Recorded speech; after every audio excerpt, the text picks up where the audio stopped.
तरीन सिन्फ़े सुखन है, और इस मकबूल तरीन सिन्फ़े सुखन के मकबूल शायर और महबूब शायर जो मेरठ से तशरीफ़ लाए हैं जनाब इरशाद बेताब साहब, जो एक नया नाम नहीं है बल्कि वो अपनी शायरी के ज़रिए दुनिया शेर व अदब में एक अपनी शनाख्त कायम कर चुके हैं। और तकरीबन 52 मुशायरे हम ख्याल फाउंडेशन के ज़ेर एहतमाम वो अपनी कन्वीनरशिप में करा चुके हैं। उर्दू अदब की भरपूर खिदमत कर रहे हैं। मेरठ से उनका ताल्लुक़ है, पेशे के एतबार से वो एडवोकेट है।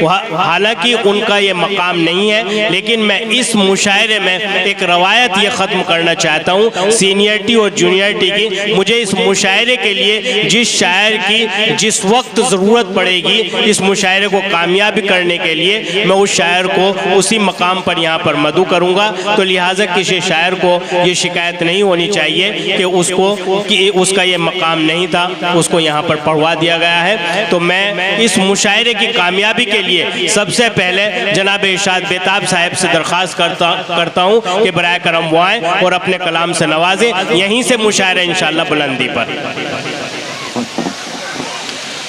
सदर मोहतरम और मेहमान खुसूसी जनाब आफ्ताब अंसारी साहब और तमाम मेरे साथियों, सरदना वासियों, सभी को मेरा सलाम। भैया ये आज योम आज़ादी का दिन है। मैं 4 मिसरे बिना तमहीद के यहाँ से शुरू कर देता हूँ और 4 मिसरे आप तक पहुँचाता हूँ, उसके बाद एक मुकम्मल गज़ल। जी पढ़ता हूँ कि किसी पद चिन्ह पर चलना कहाँ आसान होता है।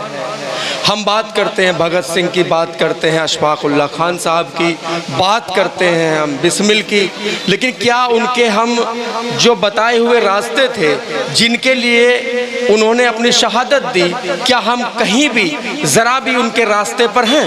मैं ये 4 मिसरे पढ़ता हूँ कि किसी पद चिन्ह पर चलना कहाँ आसान होता है, किसी पद चिन्ह पर चलना कहाँ आसान होता है, कि इस रास्ते में तन मन धन का भी बलिदान होता है। जवां कोई जो चढ़ जाता है सूली पर भगत सिंह सा, कि तब जाकर कहीं आज़ाद हिंदुस्तान होता है। वाह वाह वाह, जिंदाबाद, वाह। कि तब जाकर कहीं आज़ाद हिंदुस्तान होता है। और 4 मिसरे और पढ़ता हूँ, उसके बाद मैं अपनी दूसरी शायरी की तरफ आता हूँ कि धर्म चाहे हो अलग लेकिन वतन तो एक है। धर्म चाहे हो अलग लेकिन वतन तो एक है। फूल कितने ही जुदा हो पर चमन तो एक है। आओ मिलकर सब करे सम्मान शोदा का यहाँ, इनके मजहब कुछ भी हो लेकिन कफन तो एक है। वाह वाह वाह वाह। पढ़ता हूँ साथियों के जो माहौल चल रहा है उससे मुतालिक 4 मिसरे कि गम का एहसास भुलाया भी तो जा सकता है।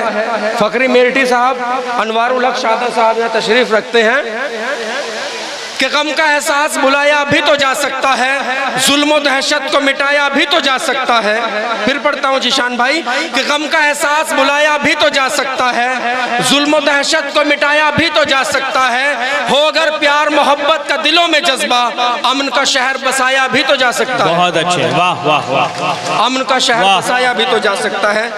और ये मैं अपनी शख्सियत के लिए 4 मिसरे पढ़ता हूँ, यहाँ से शुरू करता हूँ कि अपने लोगों से कभी मुंह नहीं मोड़ा मैंने।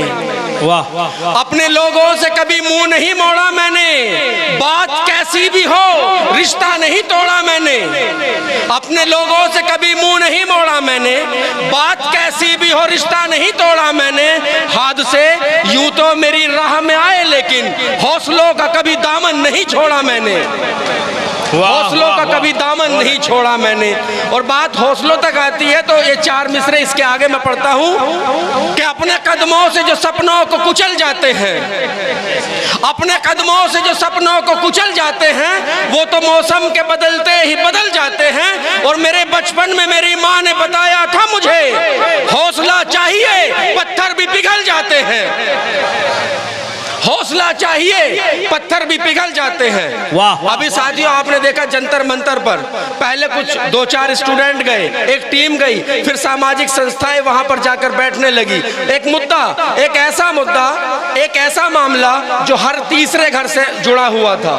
लोगों के दिलों और जहन में वो बैठ गया, और बैठने के साथ साथ लोग और जिनके दिलों में वो मुद्दा बैठा वो खड़े हो गए और जंतर मंतर पहुंच गए। 4 मिसरे वहां के लिए पढ़ता हूं कि किसी की रोती आंखों में हंसी सपने सजाने की। कोई मसला था तभी तो बात आई।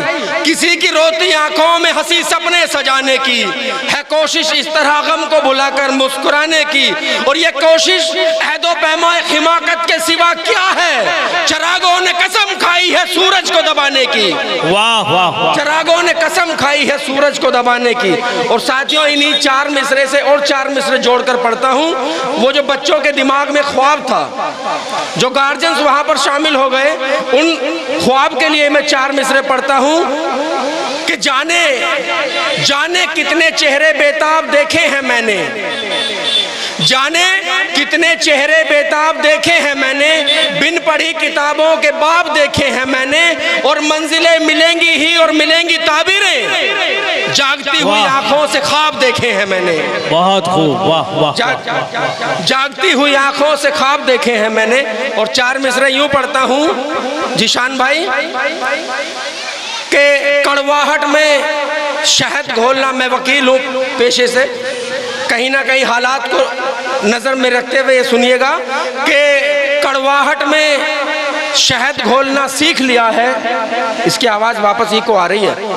कड़वाहट में शहद घोलना सीख लिया है, लहजे से माहौल तोलना सीख लिया है। फिर पढ़ता हूं कि कड़वाहट में शहद घोलना सीख लिया है, लहजे से माहौल तोलना सीख लिया है। सच्चाई के तरफदार कहलाते हैं हम जब से हमने झूठ बोलना सीख लिया है। वाह वाह वाह वाह। सच्चाई के तरफदार कहलाते हैं हम जब से हमने झूठ बोलना सीख लिया है। और 4 मिसरे और पढ़ता हूं। फुरकान भाई बता रहे थे कि फहरिस्त इतनी बड़ी है। अभी मुझसे किसी ने कहा कि भाई बेताब साहब थोड़ी बेताबी जरा सी कम कर लो। 4 मिसरे पढ़ता हूं, आप बताइए कि बेताबी कम होने की जरूरत है कि बढ़ने की? बहुत बहुत शुक्रिया। पढ़ता हूं कि पूछ बेताब के दिल का आलम, पूछ बेताब के दिल का आलम, लब है खामोश और आंखें नम, दूर रहकर भी तुझसे जिंदा हैं, इससे ज्यादा और क्या बताएं हम। 4 मिसरे पढ़कर अपनी जगह लेता हूं कि वतन की नहीं तो जवानी नहीं है, जी वतन की नहीं तो जवानी नहीं है, बचाते हो क्यों क्या ये फानी नहीं है।